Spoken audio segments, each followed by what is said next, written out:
Are you sure? Here's the 30-second lesson on what legends know. Never ask a bride why she's getting married. Don't wear a skirt on a windy day. Deodorant is not a shower. Don't sniff chili flakes. And don't forget, saving is not investing. Legends don't just save, they invest in mutual funds. Mutual fund investments are subject to market risks. Read all scheme-related documents carefully. As you might have noticed, I've been spending some time in Karnataka, particularly in Bangalore or Bengaluru city and around it, because that's where the first round of voting has to take place there. Half the seats of Karnataka have to go to the polls later this week on Friday. So one of the takeaways is the state of the city of Bengaluru. Now that is something, the state of our big cities is something that I've been writing about for a long time. The first time, in fact, National Interest featured that problem in India, the governance of our big cities and why our big cities are so messed up, was in 2005. A decade after that, I actually started a column, and I will come to that, by saying that, what do you think of a columnist who uses an anniversary of one of his own columns to write something else on the same subject? So I am doing that once again now. This is also a kind of anniversary, almost to date. So I've been floating in Bangalore last week, Bangalore and around. In fact, that's the reason you might have seen Katak go missing for a couple of days, because I was just traveling, watching some elections and checking things out on the ground, because that's very important. In that process, I also figured that the belief that we have had for a long time that India's big cities suffer from the idea that they are the capitals of their states. That is so true, and that is something that afflicts every major city of India. That is also the capital of that state. That includes Bengaluru, which is the capital of Karnataka. So what is it that we've been harping on? In fact, I had said 5 years back, almost to date, that is 20th of April, that can there be anything more pretentious and lazy for a political and current affairs columnist like me than to use anniversaries of one's own writings or ideas to revisit them? So exactly 5 years ago, I wrote this, and in this article, I was referring to something that I had written exactly 10 years before that. So what I'm now talking about is an idea that's gone on for 20 years. The first one was sparked by the crisis in Mumbai. Remember, that's when Mumbai had the big sudden rain and flood. Lots of people died, lots of people got stranded, and India faced the humiliation globally of having to airdrop food in its biggest metropolis, the most economically vibrant metropolis. In fact, the main engine of India's economy. And that is when this thought had first come up, and then it's been revisited again in the past, and now visiting Bengaluru. So Bengaluru traffic, in fact, you ask any Bengalurian and they will tell you some jokes. Sometimes they are angry, oft times they are angry, but oft times they are also good humored about this. Because I think the most philosophical thing I have heard from somebody in Bengaluru about their traffic is that, see, why complain that it took you 45 minutes reaching from one point to the other, though the distance is only 2 kilometers. Just look at it like this, that you sat in the car, you played with your phone, maybe you surfed your laptop, or maybe read a newspaper, and while it didn't seem like you were moving anywhere, you got to your destination. That said, the fact is that the city's traffic has been a mess. Right now, they are building a metro, some of it's built, but a lot else is being built, which is true of all our cities. But Bengaluru today, it's the third metro in India. It's also the most energetic metro, because this is also where the main locomotive, the main engine of the startup system, the startup train is located. It's also India's tech capital and services industry capital. That's driving India's economy. So traffic's been a problem, and traffic's been spoken about for a long time. Now, it also has a very serious water problem, to the extent, I mean, we know that shortage of water, that water crisis has actually emptied out cities in the past. Cities have become ghost cities. We also know that crisis with water have actually finished civilizations. Now, this is not that era. Cities will not become ghost towns and civilizations will not vanish. But in this time and age, to see India's most vibrant city to have this kind of crippling water shortage, this again makes us revisit many of these ideas, and that's why the problems of our urban centers, particularly our big cities, is also the theme of today's Cut the Clutter. This will also have a fair dollop of opinion because that is something that I've been talking about and writing about for quite some time now. As I told you, the first time we talked about this issue in detail was 2005 after the great Mumbai flood. So then in 2005, National Interest, and that article was Liberate Our Cities on August 6, 2005. I had raised a fundamental question on the rotting state of our cities. And the question was, do they languish because they are reduced to being colonies of large states to which they belong? Is it that our politicians have their votes in the hinterland of large states, so collect their power by winning elections there and then use it to lord over the big rich cities? Or, to put it more charitably, more accurately, collect their votes in the countryside and then check out their fungibility with cash in the cities? I've got votes, you've got cash, I'll make an exchange. Particularly if they also happen to be state capitals and thereby the seats of power. Is that why Mumbai, Kolkata, Chennai, Hyderabad and Bengaluru, they've all rotted over time? Maybe Hyderabad a bit less than the rest because a lot of new Hyderabad's got built lately. And all these decades, these cities generally wilted and rotted while Delhi has improved comparatively. Or by even bureaucratic Chandigarh, more sarkar per square foot than any other part of India, has generally survived.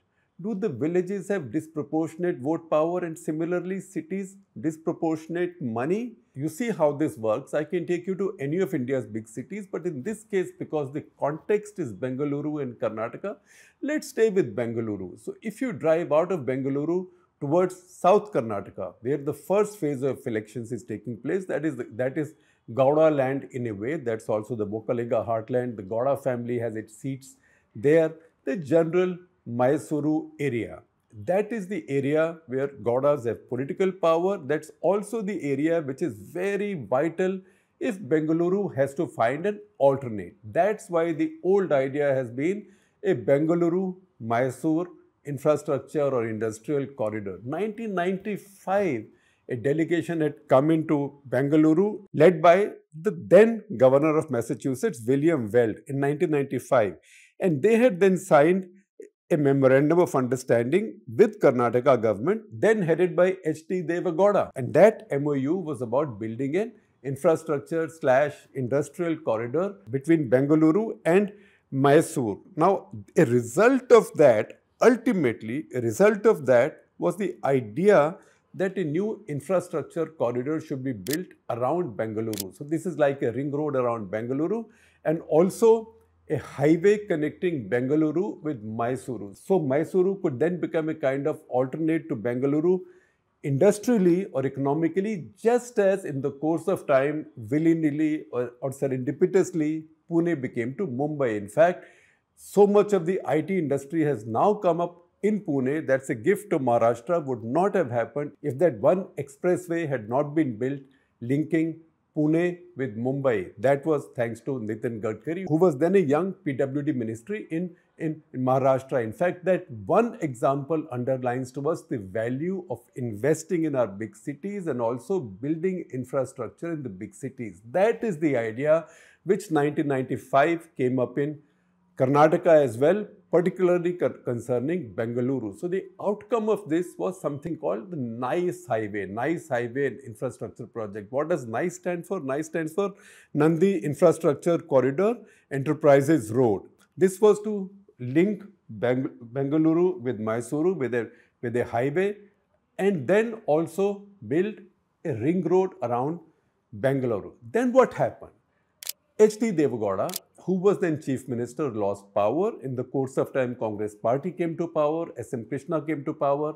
H.D. Deve Gowda and S.M. Krishna had their old rivalry. By this time, a contract had been given out to build this infrastructure corridor to a company, and that company was called Nandi Infrastructure Corridor Enterprises Road, and that was headed, the contractor or the builder who got the contract to build the whole project was a man called Ashok Kheni.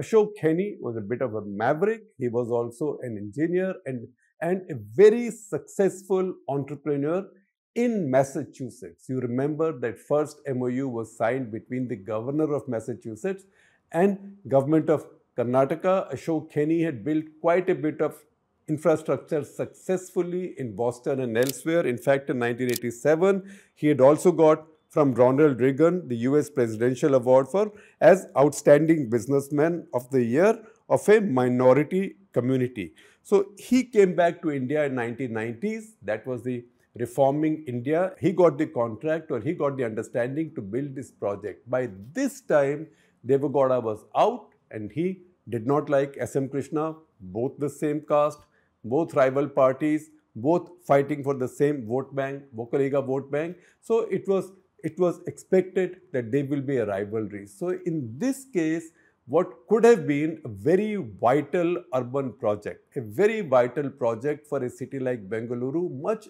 earlier, much before today's crisis and much before what's being built right now was even thought of. If this infrastructure had come up in time, Bengaluru would have looked very different by now. But the fact is, it was held to ransom by Mufassil politics, because somebody who drew his voting power from the rural neighborhoods of Bengaluru. Rural neighborhoods means neighborhoods within about 100-150 kilometer radius, mostly south of Bengaluru. He was able to block one project so vital to the city. That's the reason we raised that question just a while back. Do the villages have disproportionate vote power and similarly the cities disproportionate money? Our original solution for this had looked like an idealistic fantasy, if not a flippant wish. Liberate the big cities from their colonial status, at least shift states' political capitals out of there, as America has done. For example, New York's capital is Albany, not New York City. California's Sacramento, not LA or San Francisco. Illinois is Springfield, not Chicago. What this means is that New York City, Los Angeles, San Francisco, Chicago and so on, they are allowed to be free as autonomous cities. The cities would then be run by local bodies, if not powerful mayors, in the style of the US or China. If this could happen in India as well, that's our wish. For example, Maharashtra's capital could move to Sangli or Akola or any other such city. West Bengal's to Purulia, why not? Why not? Among the most backward parts of the state, Andhra's to Guntur or whatever. In fact, in Andhra, that needle has really moved, so we don't even know what capital Andhra will have. Vijayawada was chosen at one point, then dumped. Then the current chief minister, the incumbent who's now facing elections, he said, I will have 3 capitals. So all that tamasha has gone on in Andhra Pradesh. Karnataka's capital could move to Hubli.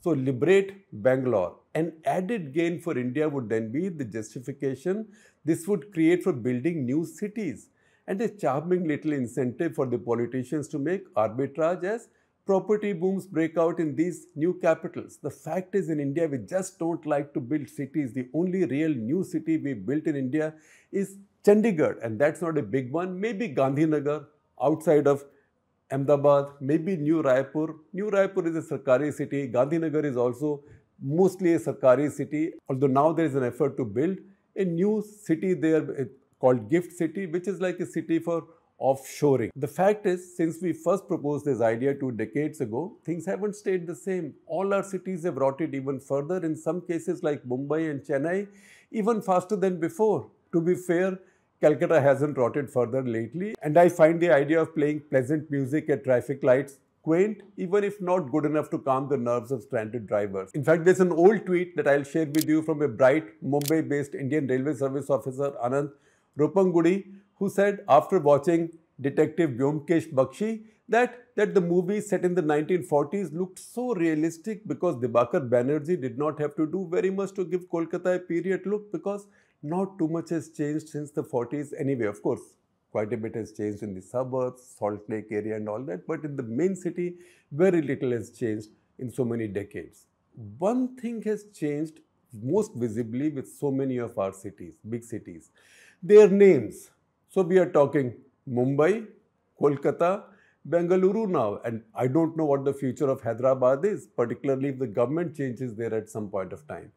All our big cities, Chennai, Hyderabad included, also have governments of parties different from a decade ago, So governments keep changing from time to time. The most important changes that call for us revisiting the idea that we relocate our state capitals out of these major cities are not these. First, in Narendra Modi, it was 10 years back, in Narendra Modi, we got our first ever Prime Minister talking unhesitatingly of the gains of urbanization and not bemoaning its sad inevitability as most of his predecessors did. Gandhi gave us the villages are virtuous, cities are sinful idea, and that created a problem. Gandhi's India lives in its villages rudely pushed aside Ambedkar's, but must it continue to do so forever? So 2 decades ago, when I first started asking for our cities to be liberated from their states, the buzzword in India was then President APJ Abdul Kalam's